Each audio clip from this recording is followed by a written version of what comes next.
Is it possible to repeat the Great Depression from 1929 again? The Great Depression was the worst economic downturn in the history of the industrialized world. It lasted from the stock market crash of 1929 to 1939. Consumer spending and investments dropped drastically. This resulted in a decline in production and high unemployment. The Great Depression peaked in 1933. Then, 15 million Americans were unemployed and nearly half of the banks collapsed. Ooh. In economics, a depression is commonly defined as an extreme recession that lasts 3 or more years, or which leads to a decline in real gross domestic product, GDP, of at least 10%. This is the worst case scenario that could happen in the economy.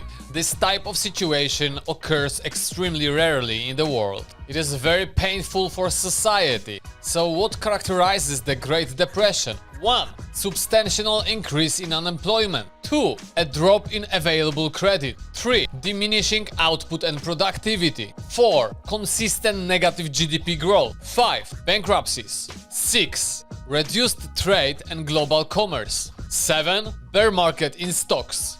8. Sustained asset price volatility and falling currency values. 9. Low to no inflation or even deflation. 10.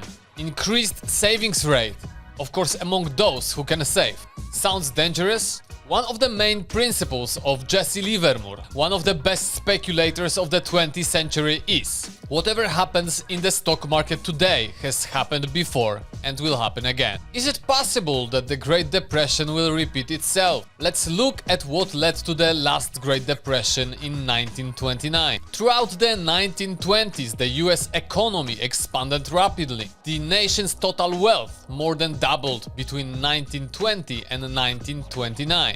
A period called the Roaring Twenties. The Roaring Twenties was an era of mass consumerism. It was caused by societies getting richer very rapidly. Just like nowadays, it was popular to be modern. It was common to break with tradition. The Roaring Twenties was a decade of economic growth and widespread prosperity. It was driven by recovery from wartime devastation. The stock market, centered at the New York Stock Exchange on Wall Street, was the scene of reckless speculation. Everyone from millionaire to cooks and janitors poured their savings into stocks. As a result, the stock market underwent rapid expansion, reaching its peak in August 1929. By then, production had already declined and unemployment had risen, leaving stock prices much higher than their actual value. Additionally, wages at that time were low. Consumer debt was proliferating. The agricultural sector of the economy was struggling due to drought and falling food prices.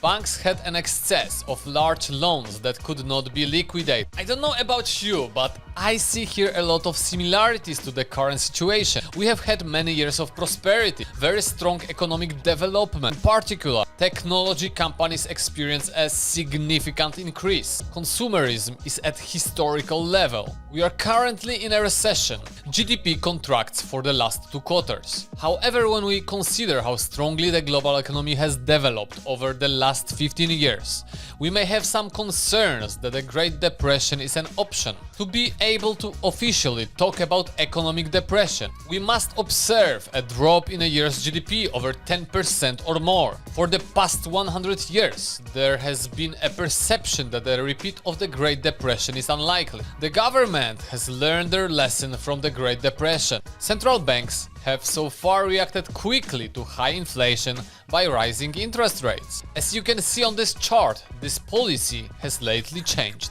Inflation started to rise, but interest rates stayed at the same level. Additionally, on this chart, we can see that the US consumer sentiment is at its lowest in about 60 to 70 years. Of course, the situation is different now. The Fed may print more currency to stop the recession. In 1929, there was a gold standard. The creation of additional money was very limited. But I tell you something very interesting.